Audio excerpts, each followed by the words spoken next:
Fala galerinha do canal, sejam todos bem-vindos para mais um vídeo. Se você está vendo pela primeira vez, não me conhece, eu sou o Eric Lodetti. E hoje a entrevista não, é um bate-papo, nada mais, nada menos, com meu amigo Mr. Tita, que só tem quantos anos de tatu? Vou completar 38 agora esse ano. 38 anos de tatu, no meio da tatu, vivendo da tatu.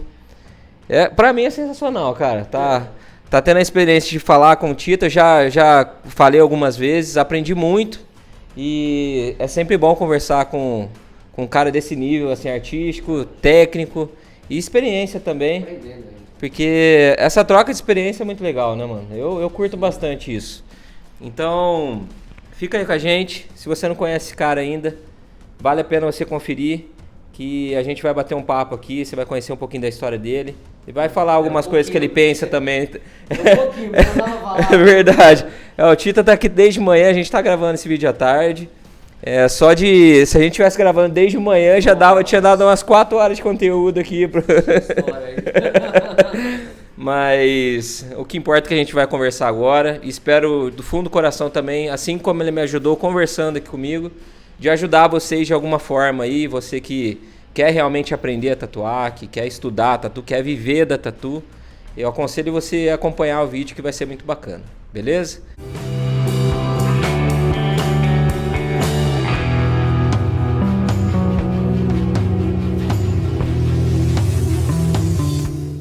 Então agora eu vou passar aqui pro Tita. Vou fazer uma perguntinha bem básica para ele primeiro. A perguntinha que eu faço para todo mundo é que desde quando que você tatua e por que você começou a tatuar? Eu comecei em meados de 83, né? Por aí, no final de 83, eu acho. Eu sempre gostei de tatuagem, cara. Eu sempre adorei tatu. Você começou em São desenhar. Paulo? Em São Paulo, né? São Paulo lá. E bairro da Moca, né? Sou da Moca. E eu sempre gostei de tatu, sempre gostei de desenhar. Desde moleque eu sempre desenhei, né, as coisas. E teve essa veia artística pro lado do desenho. Uhum. E tatu eu sempre pirei, porque eu via em filmes essas coisas, né? Então eu olhava, putz, achava muito louco. E aí, uma época, eu tinha uns 17 anos, uns amigos meus que moravam no mesmo prédio fizeram umas tatuagens, um casal de amigos, eram surfistas e tal. E eu olhei aquilo, fiquei alucinado, falei, eu quero fazer também. Aí eu, menor de idade, não, eu fiz escondido da minha mãe. E aí eu fui numa loja, um amigo meu me levou, fui até essa loja, tatuei com um tatuador da antiga que hoje já faleceu, já há muitos anos já faleceu. E ali a minha cabeça já pirou pro mundo da tatu, que já eu gostava já, e deslumbrei. Bom, aí, quero virar tatuador. Como? Naquela época não tinha nada, né, cara? Naquela época era bem escassa as coisas, Tita? Naquela época era bem escassa, assim, lance de material, de profissional. Não tinha material. A galera que tatuava era bem underground. Não tinha material, esquece. Material nada, informação nada, não tinha nada, né, cara? Não preciso nem falar de internet. Chega mais próximo. Não tinha nem internet precisa falar, porque não tinha isso. Então, era a primeira máquina de tatuagem minha era motorzinho de ferrorama. Nem de autorama. Foram rotativas? Foram rotativas. Rotativas.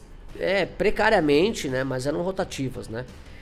Mas alguns amigos até tentavam fazer máquinas de bobina com bombinha de aquário, com... Bombinha de aquário? Porque ela tem uma bobina, né? A bombinha de aquário, né? Brown, aqueles Philly Shave, né? Aqueles motorzinhos de Philly Shave, né? Como se fala? Barbeador elétrico, né? Sim. Existia um barbeador na época grande, pesado, que ligava na tomada no 110 direto, cara, e vibrava. Sim. Tem muitas pessoas que fizeram máquina com barbeador. Era pesada, bruta, não tinha fonte. Era 110 na tomada, o negócio diretão, era 12 volts na paulada. Sim. E eu comecei com uma maquininha rotativa feita de motorzinho de autorama, de ferrorama, essas coisas assim. Eu e alguns dos amigos meus da época, né? E não tinha nada de agulha, não tinha tinta, era agulha de costura, era tinta nanquim. Mesma colorida, tinha tinta nanquim colorida, né? Então, aí depois da agulha de costura, eu já usei tudo que você imaginar. Já usei agulha de costura, agulha de acupuntura, corda de guitarra, afiava corda de guitarra, né? Quem é das antigas, tem mais de 30 anos, sabe disso. Aí usei outras agulhas de costuras também. Usei muita agulha importada, quando eu tinha acesso, né? Quando algum amigo viajava e trazia umas agulhas da Mick Sharps na época, né? Que era mais conhecida, ou da National. Mas até chegar em National e Mick Sharps, nossa, eu já tinha usado muita coisa já. Muita coisa. Decalque não existia extenso, era lapiscópia, né, cara? Lapiscópia? Lapiscópia. Como que é isso? Isso eu não sei como que O lapiscópia, ele é um lápis roxo e você desenha na folha mesmo. na folha e você passa o líquido e põe o lápis, e põe o papel. E ele sai, a cópia. Só que é muito fraco. Tipo um stencil de lápis. Só que era fraco, cara. Você limpou, sumiu. A pessoa suava, sumia. Sumia. Era uma porcaria, cara. Nossa. E já usei muita coisa para depois chegar ao lance do stencil, né? Como que é? Desodorante em bastão para poder tirar. O stick, tirar. né? E não, nem era o stick, era um outro, muito mais antigo.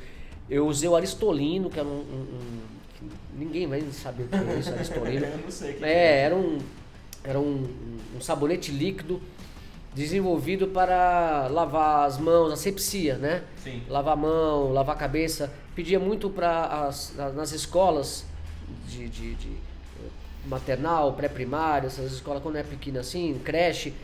É um material de uso escolar, porque lavava-se a mão. Ele era bactericida, não, ele era antisséptico, né? Então, tipo assim, ele foi usado muito tempo, o Aristolino, o cheiro do Aristolino, tanto que ficou característico de loja de tatuagem dos anos 80. Esse cheiro. Era típico você chegar numa loja de tatuagem dos anos 80, aquele cheiro de Aristolino, que era um sabão antisséptico que a gente colocava na bombinha, no borrifador, para limpar a tatu. Sim. Né? Sim. Que não existia plástico naquela época, a gente não embalava nada, tatuava sem luva. Loucura, cara. Era outra parada. Fumava dentro da sala, os neguinhos. E era totalmente outra coisa, outra vibe a tatu. Mas tinha outra magia também, né? Tinha outra magia. Lógico. Você acha que perdeu essa magia hoje? Perdeu, né? A magia perdeu, não tem jeito. Tudo, as coisas foram evoluindo, faz parte, não tem jeito. Mas essa magia, de quem viveu aquilo ali, sabe do que eu tô falando, né? Sim. Tanto clientes como tatuadores. Eu não vivi, tio, pra te falar. Tanto como clientes como tatuadores sabem o que eu tô falando. Tatuadores que amigos meus começaram nos anos 70, eu sou de uma geração dos anos 80, né? Aí depois veio a galera dos anos 90 e tal, que já pegou uma coisa um pouco assim, não tão roots, um pouquinho mais melhorada em alguns sentidos em relação ao material, a preconceito, talvez um pouco a coisa melhor, não tanto, mas um pouco melhor que nós, né? Então, tipo assim, a coisa foi mudando. Mas faz parte como acho que em todos os segmentos, essa evolução, né? Não dá para querer ficar tatuando sem luva como era nos anos 80, até porque não seria nem viável. Sim. Mas era a época que existia isso, porque ainda não estava se falando muito na AIDS ainda, né? Depois que veio a mudança, o choque para temos que usar luva. Não nós só, dentistas não usavam luva naquela época. E deixa eu aproveitar, aqui, Tita. E por que foi bem similar a AIDS com a tatuagem? Por que as pessoas ligavam uma coisa a outra? A AIDS assustou mais. Não existia só a AIDS, né? A AIDS foi um baque porque ela não tinha tratamento, levava o cara à morte. Sim. Não tinha nada de tratamento, era uma doença totalmente desconhecida. Mas nós tínhamos a hepatite já, entre outras doenças transmissíveis. Mas ninguém muito se preocupava com a hepatite, né? Seja ela B, a A ou a C.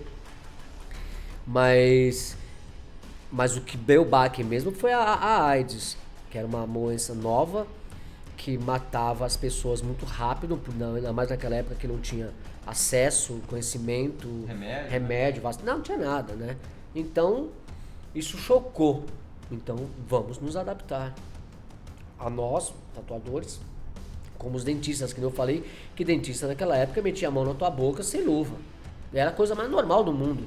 Né? Então a AIDS foi direcionada, assim, digamos, para tatu pelo contágio com o sangue. Exatamente, porque você está mexendo com materiais com agulha, né? Contato direto, né? Então você está exposto. Mas se a gente for parar... Mas não que a tatu trouxe a AIDS. Não, nada uma a coisa ver. não tem nada a ver com a outra. Tá. A gente sabe que a tatu não trouxe a AIDS, Sim. não trouxe a hepatite, né?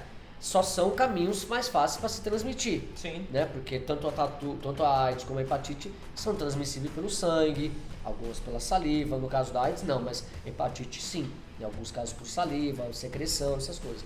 E a AIDS é pelo contato pelo sangue, ou sexo, essas coisas todas, né?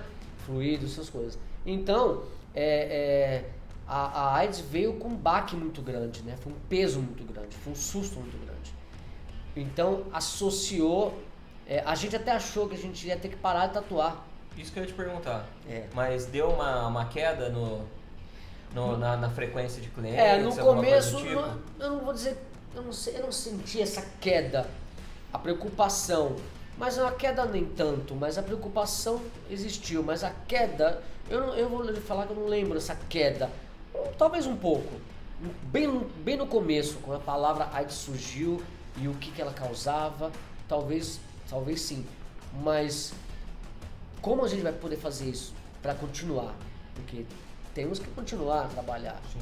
Então é se adaptar, usando o quê? Luvas, no caso, máscara na época e tal, né? E foi se adaptando. Mas houve uma certa... Eu não sei se a cabeça do povo é diferente, mas ao mesmo tempo que teve um susto, mas as pessoas não deixaram de se tatuar, diminuiu um pouco, bem logo no começo, mas depois deu aquela, tipo, não, se tomar os cuidados devidos, ok, tá tudo certo. Mas teve um períodozinho pequeno, não muito longo, de susto, de tipo, o que nós vamos fazer? Será que vamos fechar as lojas? Vou virar o quê? Vou fazer o quê da minha vida? Né? Sim. Mas não, graças a Deus não, porque depois a gente viu que se adaptar, autoclave, estufas, né, luva, essas coisas, foram se adaptando, não teve jeito, né? Deixa eu fazer pergunta aqui. Eu acho que é um pouco comparado com o que a gente está passando da pandemia, pelo menos no começo, né? Foi um susto, assim, que ninguém sabia o que ia acontecer, que a gente teve que se adaptar à nova realidade. Exatamente. E naquela época eu te fiz essa pergunta hoje de manhã, que eu sempre tive essa curiosidade. Se tinha cliente naquela época, e já aproveitar para emendar outra, como vocês faziam para mostrar o trabalho de vocês que não tinha internet? Então, como que vocês faziam para mostrar o trampo? Como que o cara tinha confiança em vocês, de vocês deixar fazer a tatuagem na pessoa? Cara, é bem diferente, cara.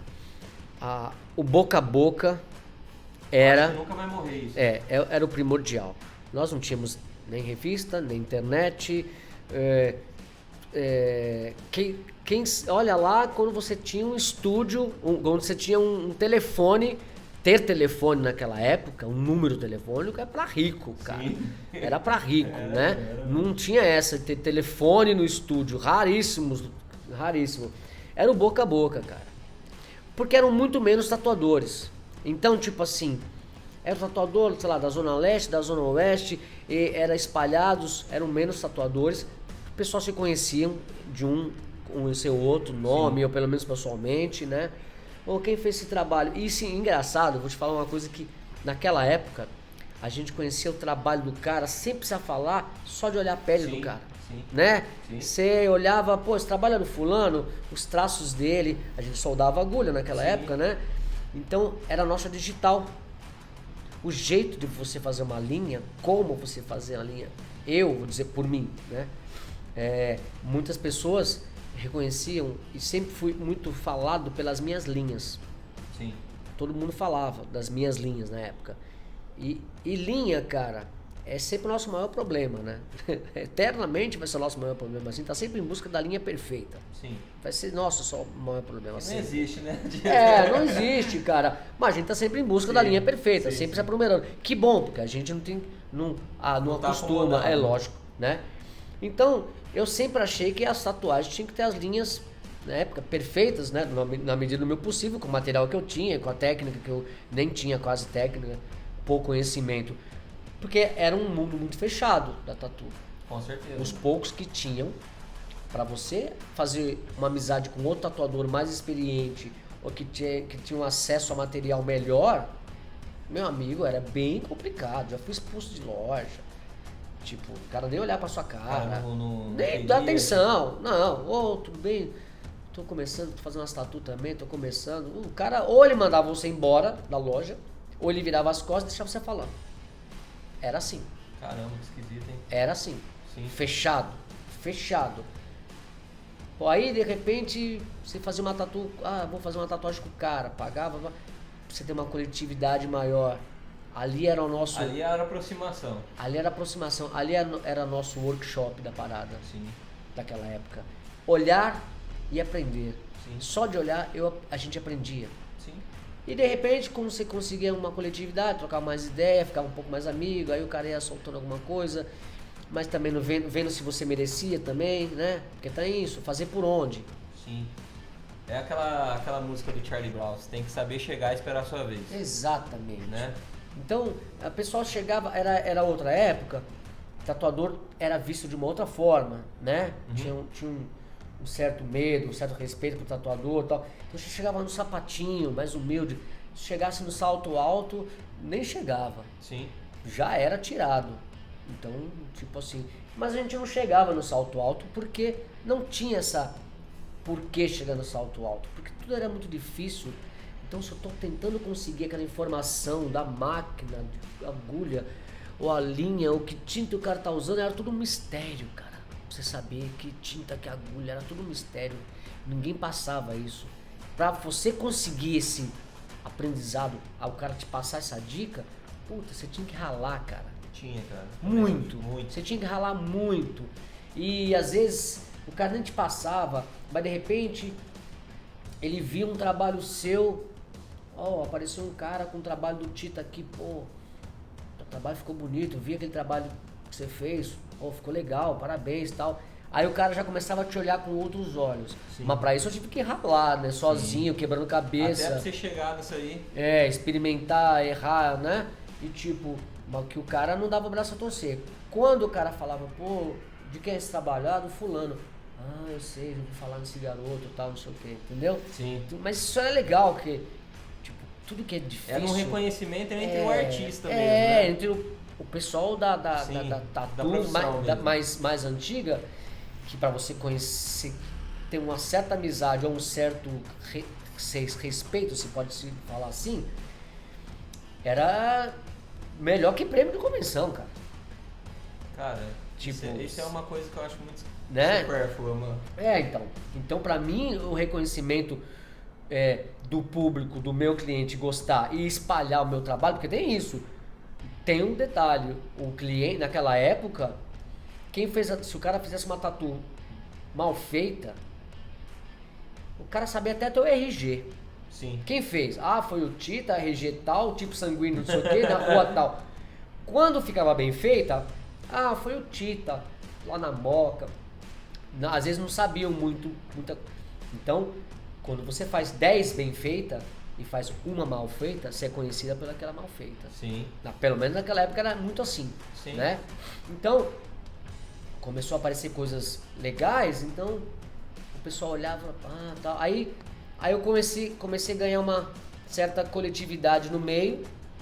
Seu espaço. Um certo respeito os caras viram que eu não tava brincando e eu tava fazendo a coisa séria, né? E sem atropelar ninguém também, sem chegar no salto alto, né? Eu tenho um amigo meu, que ele é vivo até hoje, o Júnior Tatu, com quem eu aprendi muita coisa, mas o Júnior da Galeria do Rock, tô falando, sim, não é o Gussan, né?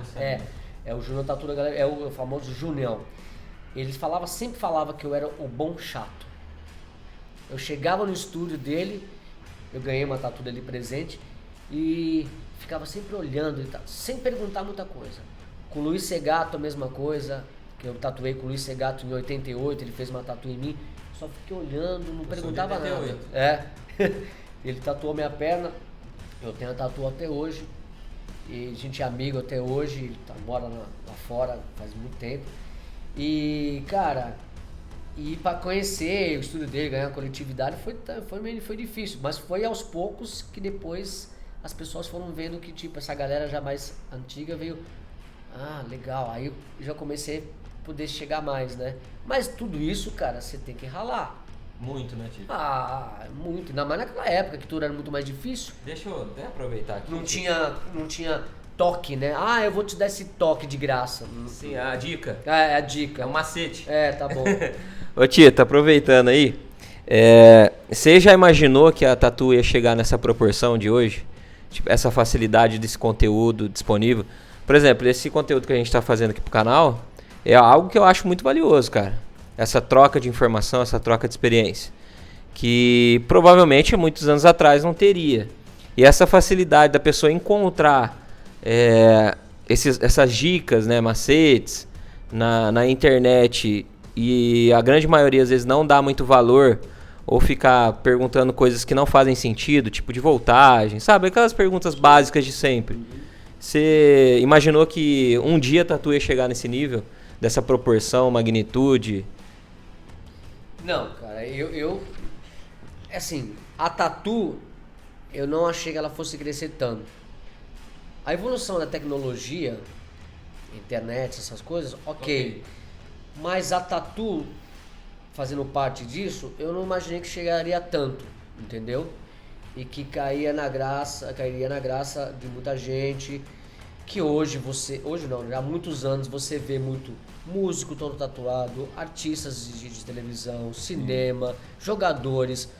Eu sou dessa época que o jogador nem brinco usava, né, cara? Então, tipo assim, no máximo era um cabelo comprido. Hoje em dia a coisa mais normal é anormal se o jogador não tiver uma tatu. Sim. Né? A maioria das vezes. Ou um músico. Porque na época, quem tinha tatu aparente, mostrando nos braços, era tatuador. Sim. Não era outra coisa, cara. Sim. O cara não era músico, nem músico naquela época tinha os braços todos tatuados. Porque eu sou da música também, desde os anos 80. Era uma tatu aqui, uma colar mais escondida, porque o preconceito... Era coisa pequena, porque o preconceito era grande, mas nos lugares escondidos. Não era lugar aparente. Imagina, mão, pescoço não rolava, jamais. Antebraço, então, sabe? Não. Depois a coisa foi evoluindo. Aí foi quebrando seu preconceito, né? E muita coisa aconteceu, a tecnologia veio aparecendo, a mídia veio aparecendo, a internet veio aparecendo. E não dá pra segurar isso não virar um boom. Não dá pra segurar. Isso em todos os sentidos. Tanto na música, como na tatu, como na fotografia, a coisa expande. Sim. Não tem jeito, né? Não dá pra segurar. Só que eu não imaginei que a tatu fosse entrar tão forte e crescer tanto. Em todos os sentidos. Acesso fácil a material, acesso fácil à informação, como a internet, a revista, a livros. Porque livro aqui no Brasil, para você entrar um livro, conseguir um livro de tatuagem naquela época, meu Deus, um Deus nos cura, sem chance. Ou alguém foi lá para fora e trouxe para você. É um xerox. Ou o mesmo livro, mas pagava uma grana, né, cara? Ou era xerox, o cara deixava você tirar uma xerox, né? Sim. Mas era assim. Mas eu não imaginei que ia chegar nessa proporção, né? E tudo tem os seus dois lados da moeda, né, cara? O lado bom e o lado ruim. Sim. Né? Isso aí que eu ia te perguntar agora. Tem todo lado tem o lado bom e o lado ruim, né? E isso é enviar, isso não tem como não acontecer, é incontrolável, né? Seja em qualquer segmento, né? Eu tenho amigos do meio da música que falam a mesma coisa, como também amigos meus fotógrafos que falam a mesma coisa, que as coisas, a tecnologia ajudou, ao mesmo tempo para algumas coisas às vezes meio que complica, né? Facilita demais. Eu acho que tudo tem que ter o ponderamento da coisa. Existe a internet, existe esse meio que é a internet, que é o vídeo, o acesso, hoje vai lá no Google da vida, né? Vai lá no canal, no YouTube, você consegue tudo fácil. Mas nem tudo, quando você tem uma enxurrada de informação, nem todas são certas. Sim, concordo. Não é? Concordo. Nem tudo ali é verdade. Sim. É muito perigoso. A internet é uma faca de dois gumes. Ela ajuda em algumas coisas, mas outras coisas elas complicam em certas profissões, ou notícias, coisas assim. Então, nem tudo que você pode acreditar. O legal é sempre pesquisar, averiguar, para ver se aquilo é real, né? Promessas de cursos aí que o pessoal faz, né? Etc e tal. Eu não vou entrar muito em detalhes, mas nem tudo é como a coisa pinta.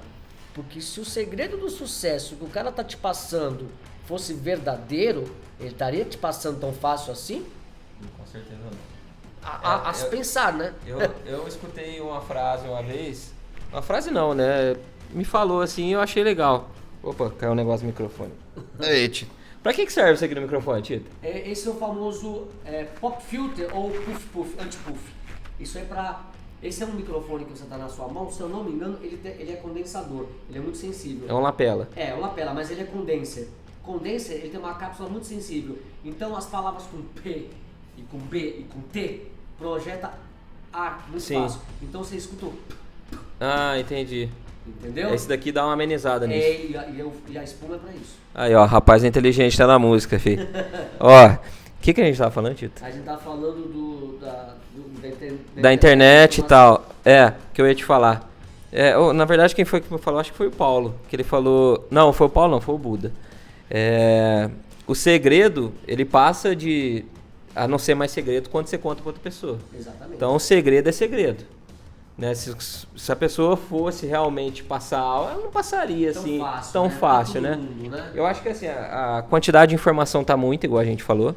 Eu acho que tem sim pessoas que querem realmente ajudar de alguma forma, né? Mesmo que seja gratuito ou vendendo alguma coisa, eu não vejo problema em vender. Eu não vejo problema nenhum, a não ser que a pessoa seja desonesta. Desde que a pessoa esteja mentindo por alguma coisa, né? Pra vender uma falsa ilusão, um sonho que não acontece, né? Mas eu acho que tem tanta informação que às vezes isso atrapalha quem tá no começo. Porque o cara fica pulando de galho em galho, cada um tem um jeito de tatuar e cada um tem uma forma de passar o conhecimento. Então quando você fica pulando de galho em galho, aí você vai virar uma bagunça na sua cabeça. Eu pelo menos penso dessa forma. Porque quando eu fui eu aprendi com uma pessoa, me ensinou o básico, né? Pra mim começar a tatuar. E agora o que a gente faz é essa troca de informação, essa conversa, sentar, desenhar junto, pintar junto, tatuar junto se possível, ver alguém tatuando. Quando eu comecei a tatuar, eu ficava na convenção de tatuagem 5 horas em pé vendo o cara tatuar sem perguntar nada. Não ficava perguntando qual voltagem, qual agulha que você tá usando. Isso aí não existia, cara. Sim. Né? Esse não era o objetivo, nunca foi meu objetivo. Acredito que pra você também não. Não. Que você pegava a máquina na mão, você sentia, pô, a máquina não tá indo, vou aumentar a voltagem. Ou a máquina tá muito forte, vou diminuir a voltagem, simples assim, não é? É aquele feeling. É o feeling, né? E eu acho que essa quantidade de informação às vezes atrapalha um pouco, né? E eu também não sei, não é que não sei, mas eu acho que todo mundo deveria começar a tatuar com o material que ele tem na mão. Não pensar, pô, eu vou comprar uma máquina de 5, 6 mil reais, eu vou ficar foda. Né? Porque eu acho que não é assim que funciona. Não, eu acho que você... O que você falaria sobre máquina, assim, Tito? O que você falaria de máquina, assim? Bom, eu falo uma coisa, a gente sempre fala uma coisa. A máquina, ela faz o tatuador? Não. A máquina, ela é um instrumento, uma ferramenta que vai fazer com que você obtenha um resultado mais fácil ou não, mais rápido ou não, satisfatório para o seu serviço. Mas ela, necessariamente, não precisa ser, logo de cara, a sua melhor máquina, né? Eu acho que se o cara tem um talento e estuda muito, eu conheci pessoas que nem tinham acesso a material muito bom, muito legal, ou máquinas muito reguladas, e o cara conseguia fazer um bom trabalho dentro daquilo que ele tinha. Sim. Eu conheci um garoto que é um tatuador até hoje, né? Ainda tá tatuando já, acho que 28 anos que ele tatua, uns 26. E eu sabia que aquele garoto tinha potencial, mas só não tinha um material adequado para aquilo que ele sabia fazer. E eu falei, olha, eu acho que se você usar isso aqui vai te facilitar mais. E realmente, o trabalho dele já deu uma mudada, né? Esses foram um dos caras que no mês e meio eu falei isso. Mas a pessoa não pode pirar em achar eu tenho que comprar a máquina top YX, 5 mil reais, 10 mil reais. Não, porque às vezes ela pode não funcionar do jeito que você imagina. Com certeza. Né? E até porque de repente ela é tão complexa que pra você ainda, essa complexidade... Você não tá nem preparado pra Exatamente, usar, né? exatamente. Sim. Eu acho que você tem que ter material bom, justo, honesto, bom, né? Que não te deixe na mão. Material profissional. O material profissional que não te deixe na mão, Sim. né? Sim. Então eu acho assim, a máquina é uma máquina legal, forte, é uma máquina que tem uma garantia, durabilidade ok, X, vai me fazer é um preço pro meu momento acessível, eu vou poder comprar mais uma de repente para trabalhar com 2 máquinas.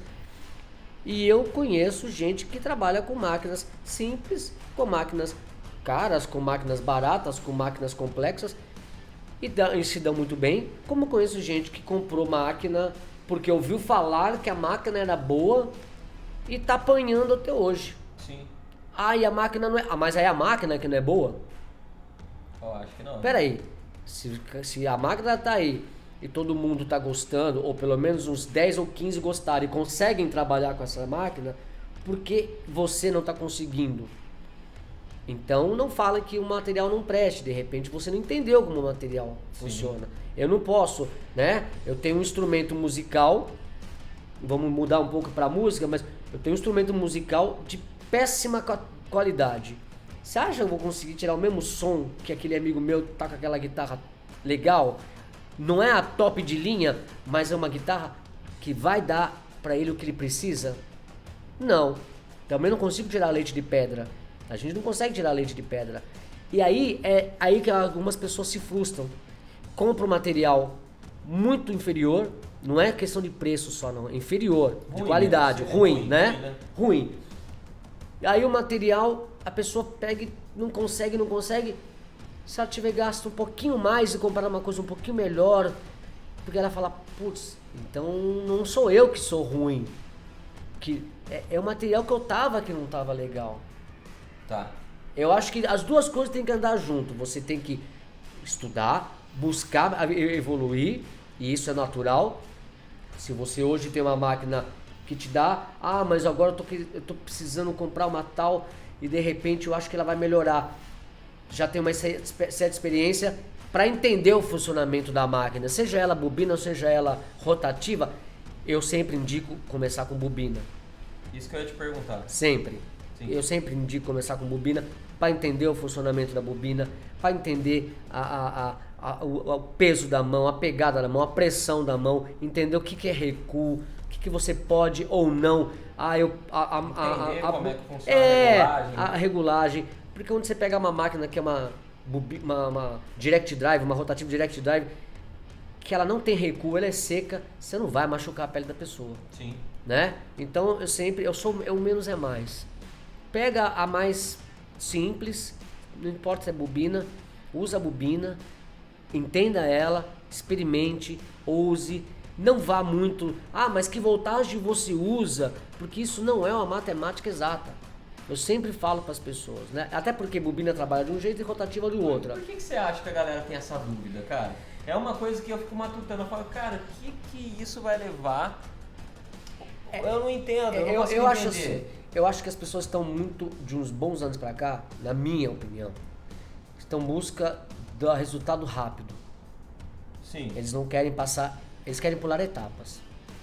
É igual você estava O aprendizado, falando aqui, né? O aprendizado. Exatamente. Né? Quando você vai para a escola, Sim. você tem o step by step. Você aprende primeiro a desenhar a letra durante muito tempo, um caderno de caligrafia. Depois a professora fala para você escrever outra letra. Depois você vai juntar as letras para formar uma palavra. Para depois você Sim. começar a aprender a escrever. As pessoas não, elas querem atropelar. É igual uma comparação simples que eu vejo que a galera no começo assim. A pessoa nem começou a tatuar, já comprou uma impressora térmica, cara. O cara não quer passar no carbono, velho, que é uma coisa que você treina, não é, tio? Exatamente. O stencil tirado na mão, A máquina tá aí pra facilitar? Tá, legal. Eu uso de vez em quando. Você tira decalque na mão até hoje? Tiro. Eu também. Tiro. Eu tenho a térmica, mas eu tiro por quê? Por quê? Porque, assim, pra ainda mais... Eu talvez não precisaria até mais tirar. Eu desenho sempre, quase todo dia eu tô desenhando, tô sempre ativo. Presta atenção no que ele vai falar. Então, tipo assim, eu vou desenhar por quê? Ainda mais se eu sou um cara que tem pouca experiência, eu tô começando ainda e tal. O ato de você tirar o stencil, você já treina a mão e o cérebro. Então você já vai pra tatu já preparado. Você não vai frio. Aqui já tá, as engrenagens já estão funcionando. A mão já entendeu o desenho. Aí você vai jogar lá na pele. Aí você vai de novo desenhar na pele o que você fez no papel. Então a sua mão já treinou, já meio que amoleceu. A cabeça também, o cérebro já começou a entender as linhas do desenho. Então você já vai aquecido para a parada. Eu entendo assim. Você já vai aquecer. Posso? Claro. Graças a Deus, aprendi do jeito certo, meu amigo. É exatamente isso que eu penso. E outra coisa que você não falou que eu acho que você deve pensar também. Querendo ou não, você pode melhorar ainda mais o trabalho. Sim. Você vai passar no carbono, tem alguma coisinha ali que às vezes está fora, que você pode ajustar ainda de novo. Sim. Mas aí a gente vai entrar naquela... E se eu não sei desenhar? É aí que a gente fala... Aí que você tem que copiar. Eu sou obrigado a saber desenhar para tatuar? Não. Não. E sim. Por que o não? Não, você pode ver de cópia. Sim. Não tem problema nenhum. Ok? Mas se a cópia estiver errada, você sabe arrumar? Não. Então você... E acontece isso muito, né? Então você de uma certa forma tem que ter uma certa noção básica de desenho. Você pode não ser um puta artista, mas uma noção básica de desenho você tem que ter. Por quê? Se você viu que aquele rosto tá desproporcional, aquele nariz não casa, aquele olho não tá legal, as proporções estão erradas, você vai saber arrumar. Mas se eu não sei desenhar e não tenho noção de desenho nenhuma, eu vou copiar o que tá errado. Com certeza.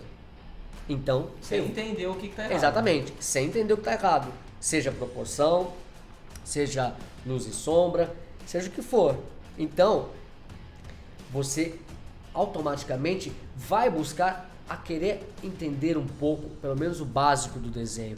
E aí você vai se evoluindo para você poder corrigir possíveis erros. Que se o cliente chega, eu quero fazer essa tatu, e ela está totalmente desproporcional, ou muita coisa errada ali, que você, se você tem um entendimento de desenho, você vai falar, não, essa asa está desproporcional com aquele lado, esse lado não deveria estar aparecendo. Sim. Se a perspectiva está assim, porque a tatu, meu amigo, já era, fez ali, já era. Sai nem com reza brava. Vai arrumar aquilo como? E eu vejo muita tatu, cara, que os caras imprimem a tatuagem da internet, que tá, por exemplo, no antebraço, que o negócio fez curva, tá totalmente fora de proporção, e o cara tatua daquele jeito, cara. Não, e tem gente que faz ainda coisa... Ele pega um desenho na internet, um desenho, que a foto do desenho foi tirada nesse ângulo. E faz... Ou nesse ângulo. Ela não tá assim, plana. Ela foi tirada nesse ângulo. Então o cara vai e decalca do ângulo que ela tá. O cara já tira torta pra evitar de alguém copiar, e o cara copia exatamente errado. Quando cara, a gente fotografa um desenho nessa perspectiva, já é de proposital pro cara não copiar. Sim. Né? Sim. Porque se a gente quisesse que o cara... A gente colocava ele reto, né? Que aí pra cliente tá vendo até mais bonito, né? Exatamente. Agora, se o cara colocou assim, já é pra dificultar. E você faz o desenho assim, nossa, então tem alguma coisa que não tá certa nesse meio. Então, eu acho que, como tudo, eu acho que você tem que ter. Eu acho que, o cara que vai trabalhar como pedreiro, o mínimo que ele sabe, que ele tem que saber, o cara vai entender de uma areia que é boa ou não, de como usar essa areia, de como usar essa massa, de como usar esse tijolo. Então, se você trabalhar com desenho e você não desenha, você fica limitado. Não que você não possa ser tatuador, mas você fica limitado. Você não vai evoluir, né? Aí nós temos dois tipos de pessoas, que eu tô falando. Aquele cara que só quer viver copiando, ok. Pra mim não tem problema, daí é seu dinheiro. Mas eu acho que tem que ter no não mínimo adianta, respeito, cara. Sim, mas não adianta o cara falar, mas ele também é bom porque ele desenha. Mas você não desenha por quê então? Preguiça. Porque você pode ser tão bom quanto Sim. ou melhor Do que ele. porque se você desenhar, é lógico que não tem eu dei aula durante 5 anos no lado B, na escola lado B. E os alunos algumas perguntavam... Você quer falar um pouco dessa escola também, Tita? Cara, é a única escola que eu indico, não é porque eu trabalhei lá, é porque são pessoas que são tatuadores. Sim. São tatuadores, são artistas, são desenhistas, são caras que entendem do que estão fazendo. Sim. Vamos começar daí, né? Vão passar as coisas certas pra você, né? Sim. Então, o André Rodrigues, ela é formada pelo André Rodrigues e a Maristela, a esposa dele. Lá é uma escola de desenho e também de tatu. Isso, é uma escola de artes. Sim. Então, vocês desenho, pintura, escultura, tatu, entendeu? Que legal, cara. Então, tem tatuadores que vão lá pra aprimorar o desenho, pintura. Tem tatuadores que é cru, nunca tatuaram na vida, mas vão aprender a base, Sim. né? Como mexe numa ferramenta, como usa o material. Sim. Como é que eu ligo uma máquina, né? Com certeza. Né? Como é que eu funciono, a parada logística, a coisa logística de como usar a ferramenta. É igual pintar quadro, ó, esses pincéis estão aqui, esse aqui é para você usar para tal coisa. É a mesma coisa na tatu. Então, a escola lá do B, eu dei anos lá, aula, e os alunos perguntaram, Tita, quanto tempo você acha que eu vou estar tatuando bem? Eu falei, sabe qual é a resposta que eu dou pra você? Jamais eu vou te responder isso. Nunca vou poder te responder isso. Mas por quê? Depende dele. Porque isso é uma questão de disciplina e empenho. E cada um tem o seu.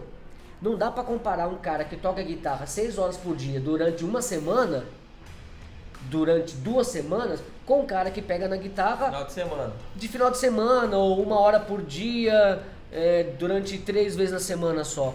Não tem jeito, a evolução é automática daquele cara que tá lá. Lógica, né? É lógica. É lógica. Então se você estuda, se você desenha, mesmo que você não esteja num curso, mas você está praticando, você gosta de desenhar, vai entendendo, vai pegando o que você pode usar, você vai evoluir.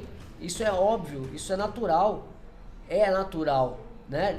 A prática levar à perfeição. Sim. Você vai buscando, seja na música, seja na tatu, seja na fotografia, no que for, seja na pintura, você vai evoluindo, né? E uma vez, um aluno lá me mostrou uma tatu e perguntou pra mim o que eu achei. E eu fui honesto com ele, eu não vou mentir. Mas Não tava legal. A partir do momento que a pessoa te dá essa liberdade de te perguntar Exato. o que você acha que você pode melhorar, Sim. ela tem que estar aberta a receber crítica construtiva, né? Ou não, né? Ou não, Sim. né? Então eu respondi pra ele, ele não gostou muito, ficou chateado, ok, foi embora, beleza.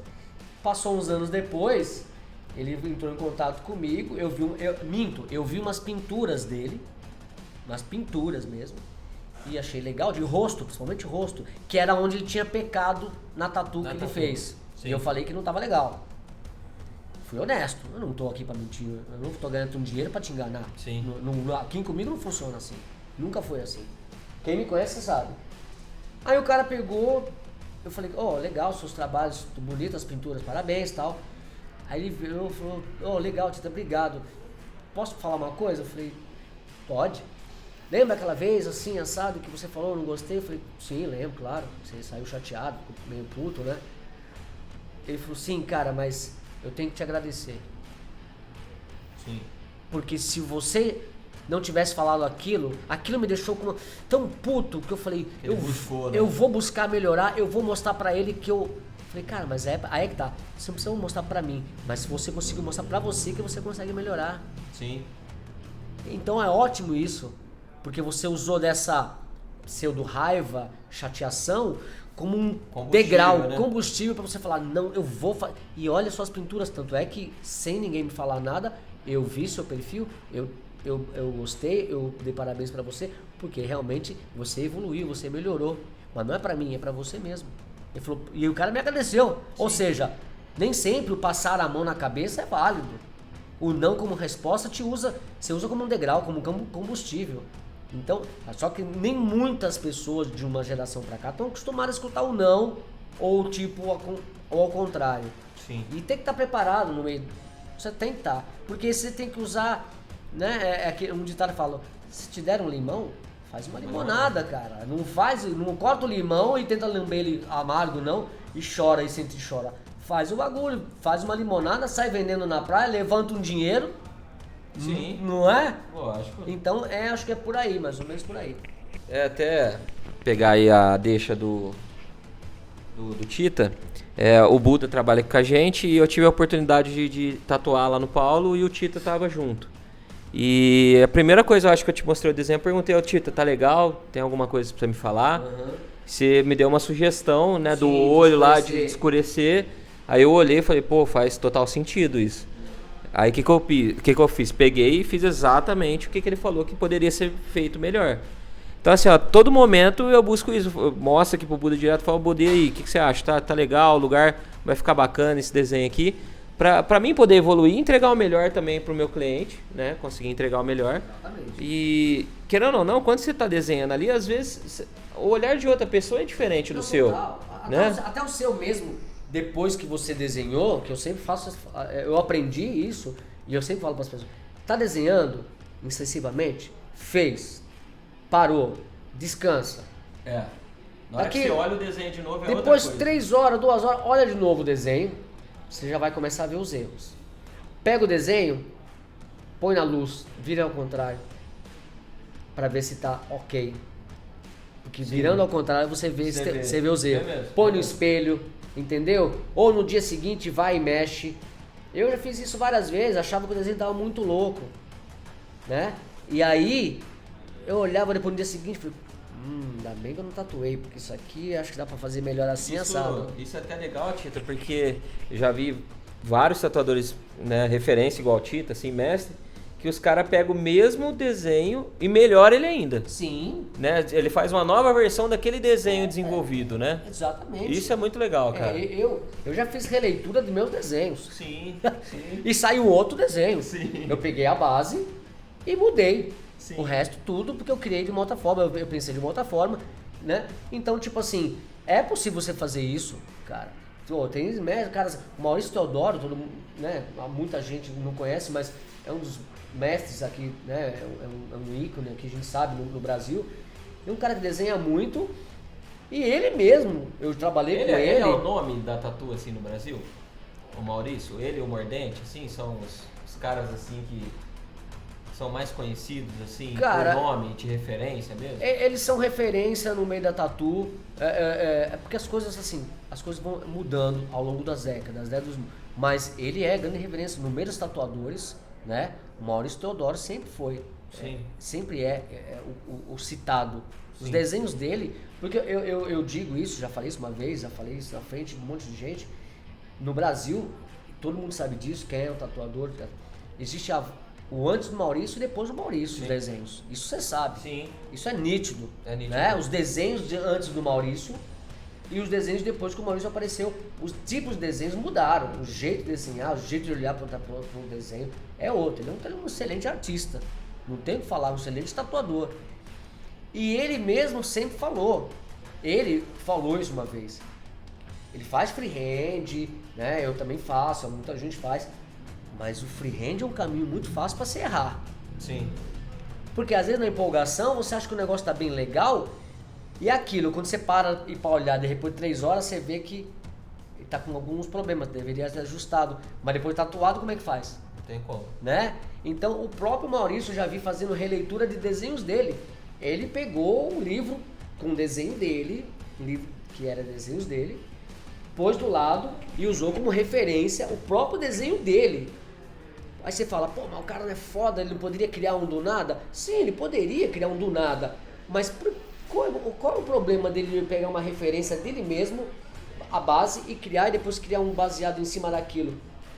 Digamos que é assim, Tito, ele já tinha inventado a roda, né? Ele só aprimorou. Ele só aprimorou, só. Então ele pegou o desenho dele, falei, cara, ele fez isso, e muita gente, outras pessoas fazem, lá fora também ninguém faz isso aí, e os caras... Não é pejorativo, gente. Uma coisa é você copiar o desenho da internet, falar que é seu, falar que é criação. Isso não é legal. Outra coisa é você usar como referência. Eu sempre falo, usar referência não é pejorativo. todo mundo, os grandes pintores, Usa referência. sempre usaram referência, grandes escultores usaram referência, modelo vivo, um passarinho parado, ele usou referência. Mas de tanto ele desenhar, estudar, chegou uma hora que ele não precisou mais de olhar para o passarinho. Ele sabe que se ele desenhar um passarinho assim, ele sabe como desenhar. Um passarinho assim, ele sabe como desenhar. Ou uma mulher, ou qualquer coisa parecida. Mas isso é a prática que vai te levar a isso. Eu tenho muito desenho que eu faço freehand, mas tem outros que eu não arrisco. Então eu pego o quê? Eu pego uma referência, proporção, para estudar, vejo a posição, essa posição tá legal. E aí sim eu vou criar baseado numa referência, mas eu vou criar o meu jeito, eu vou pôr o meu tipo de linha, eu vou colocar os meus detalhes ou tirar detalhes, eu vou fazer a minha versão, Sim, a minha interpretação. com certeza. Então, referência não é pejorativo, gente. Usem referências para não cometer besteira.